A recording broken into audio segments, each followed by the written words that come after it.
مالدار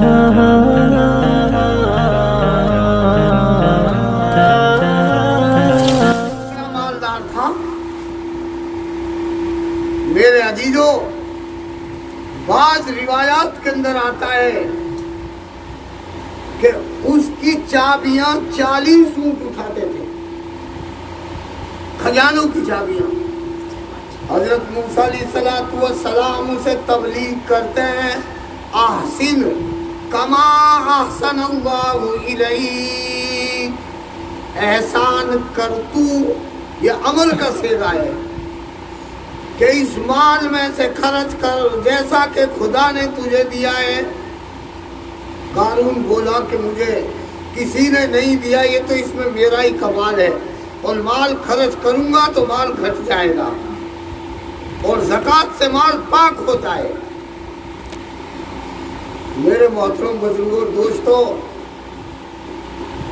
اللہ تبارک و تعالیٰ نے قارون کو مال کے ساتھ دھسایا. ناز کتنا تھا دولت پہ قارون کو،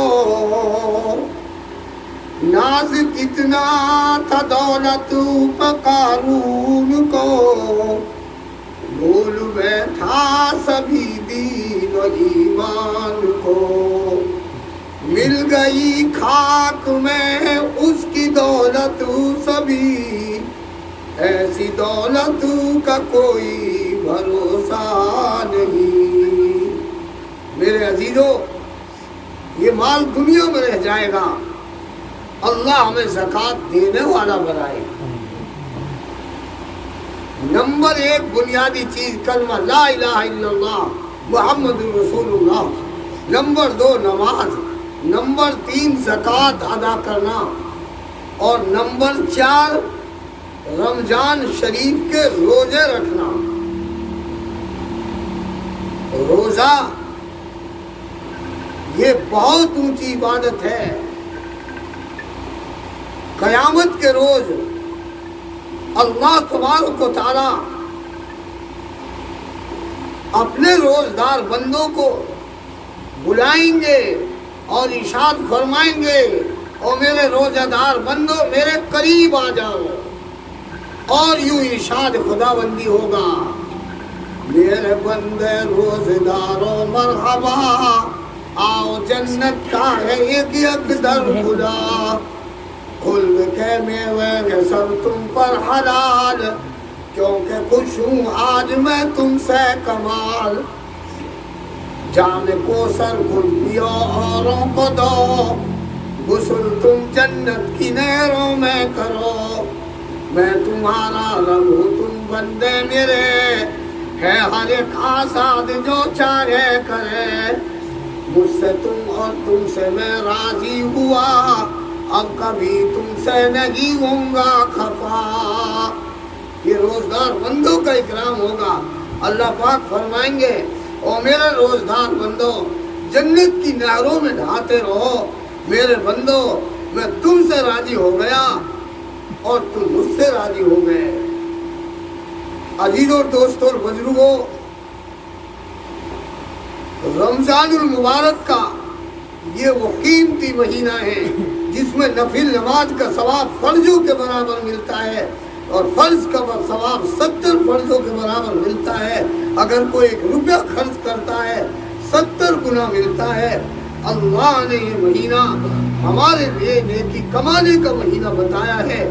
اللہ ہمیں اس کی قدر دانی کی توفیق عطا فرمائے.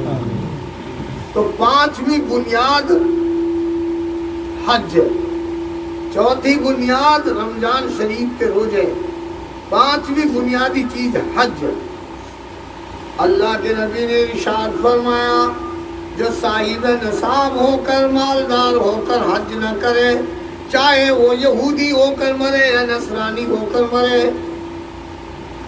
اللہ تبارک و تعالی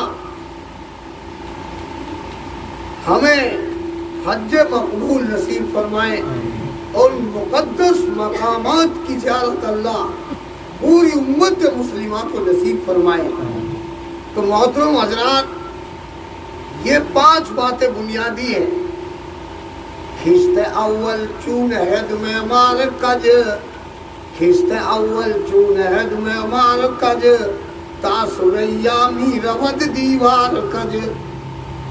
کیا ہی خوب کہا ہے فارسی دانے کہ اگر کوئی مستری بنیادی پتھر کو ٹیڑھا رکھ دے یا کمزور رکھ دے، چاہے وہ بنیاد سریا ستارے تک چنی جائے، وہ بنیاد کمزور اور ٹیڑھی رہے گی. تو یہ 5 چیزیں بنیادی ہمیں مضبوطی سے پکڑنی ہے. روزہ ہمیں سبق دیتا ہے. یہ روزہ کیوں فرض کیے گئے؟ یہ اس لیے فرض کیے گئے کہ تم غریبوں کا خیال کرنے لگو. تمہیں پتہ تو چلے کہ بھوک کیا چیز ہوتی ہے. وہ نادار جن کے پاس کچھ نہیں ہے، جو بھوکا پیاسا رہتے ہیں، تمہیں غریبوں کا فکر آ جائے، تمہیں پتہ چل جائے کہ غریب کیا چیز ہوتی ہے، تمہیں پتہ چل جائے کہ بھوک کیا چیز ہوتی ہے. اس لیے عزیزو دوستو، روزہ دار اللہ کا مہمان ہوتا ہے. روزہ دار اللہ کا مہمان ہوتا ہے. اللہ کے نبی نے ارشاد فرمایا جتنی بھی اور عبادتیں ہیں ان کا بدلہ اللہ پاک فرشتوں سے دلوائیں گے، لیکن روزہ اس سے مستثنا ہے. اللہ فرماتے کہ روزے کا بدلہ قیامت کے دن میں اپنے روزہ دار بندوں کو اپنے ہاتھ سے عطا فرماؤں گا. کس قدر مقام ہے، کس قدر انعام ہے. اللہ فرماتے ہیں فرشتوں اور ساری عبادتوں کا بدلہ، ان کا انعام، ان کا اجر تم دے دو، لیکن روزہ میرے لیے ہے، اس لیے اس کا خود بدلہ میں عطا کروں گا.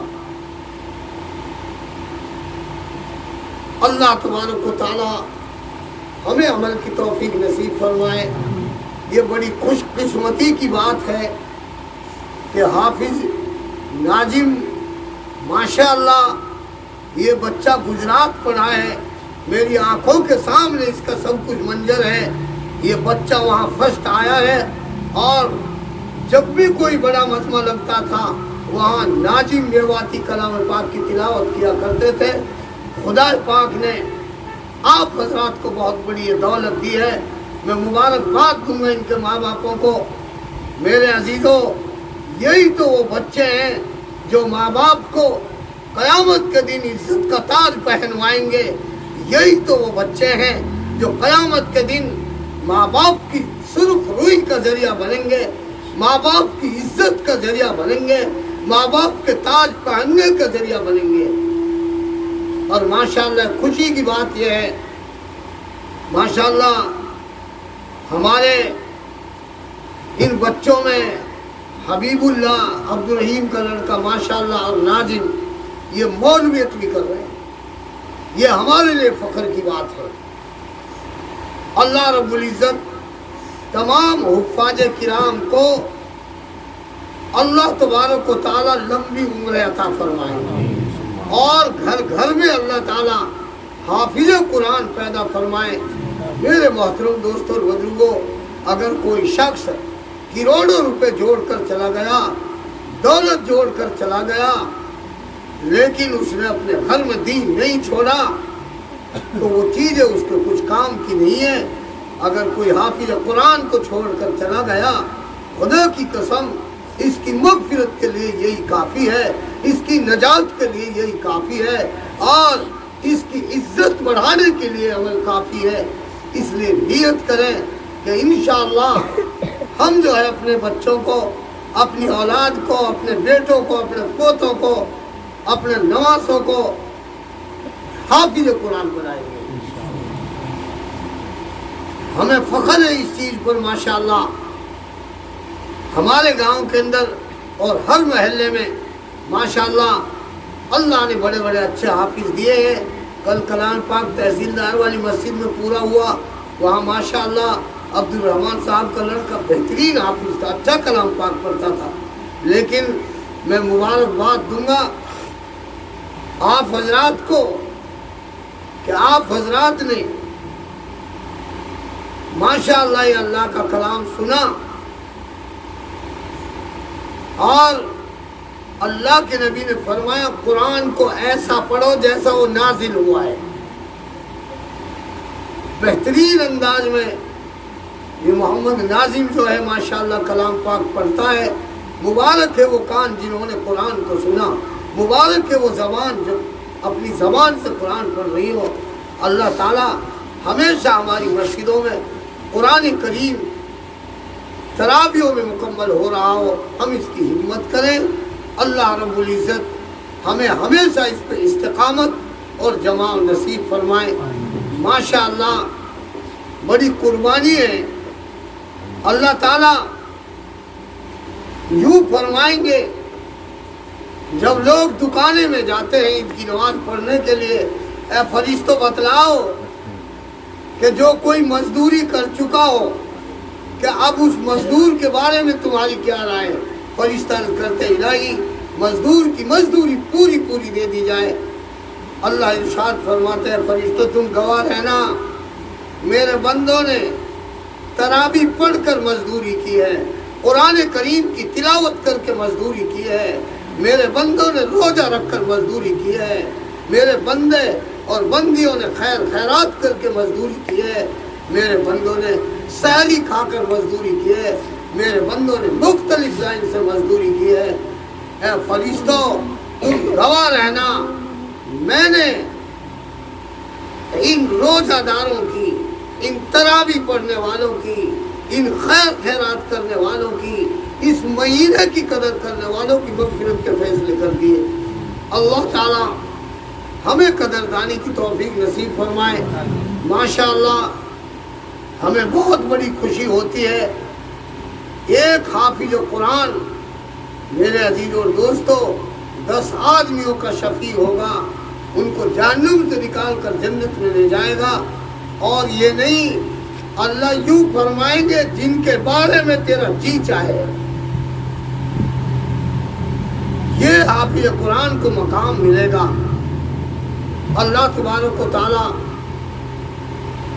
اپنے ان پاک گھر مسجدوں کو نمازیوں سے آباد فرمائے اور ہمیں حفاظ کرام کا اکرام اور ان کا احترام کرنے والا بنائے. جس کے سینے میں قرآن ہو اس کی نورانیت کے کیا کہنے. یہ قرآن اللہ کی زبان ہے، اللہ کی زبان سے نکلے ہوئے الفاظ ہیں. قرآن بہت بڑی چیز ہے. قرآن نہیں تو ہمیں سب کچھ بتایا، قرآن نہیں تو ہمیں طریقہ بتایا. کوئی پوچھنا ہے تو قرآن سے پوچھ، کوئی بات معلوم کرنی ہے تو قرآن سے معلوم کر. ان ہاتھوں کو بھی سبق دے، ان پاؤں کو بھی سبق دے، اس زبان کو بھی سبق دے. قرآن سے پوچھ. قرآن کہتا ہے وَنَخْتِمُ عَلَىٰ أَفْوَاهِهِمْ وَتُكَلِّمُنَا أَيْدِيهِمْ وَتَشْهَدُ أَرْجُلُهُمْ بِمَا كَانُوا يَكْسِبُونَ. قیامت کے دن منہ پر مہر لگا دی جائے گی. وَتُكَلِّمُنَا أَيْدِيهِمْ، اس کے ہاتھ بولیں گے، ان ہاتھوں سے برائی کی ہے بھلائی. وَتَشْهَدُ أَرْجُلُهُمْ بِمَا كَانُوا يَكْسِبُونَ، اس کے پاؤں بولیں گے، ان پاؤں سے غلط کاریوں کی طرف چل کر گیا ہے یا ان پاؤں سے چل کر مسجدوں کی طرف گیا ہے، اللہ کے پاک گھر تبلیغ میں محنت کر کے ان کو آباد کرنے کے لیے گیا ہے، یا ان پاؤں سے چل کر دور و دراز تک حافظ قرآن بننے کے لیے گیا ہے، علم دین سیکھنے کے لیے گیا ہے. یہ پاؤں بھی گواہی دیں گے. اللہ تبارک و تعالی ہمیں نیک عمل کی توفیق عطا فرمائے. اس لیے محترم سامعین اللہ سے دعا کریں کہ اللہ نے ہمیں چاہا، ہم سے قرآن سنوایا. یہ اللہ کی طرف سے نظر کرم ہوا ہے. اللہ رب العزت ایسے مجموع کی میرے عزیز و فرشتوں کے سامنے تعریف کرتے ہیں.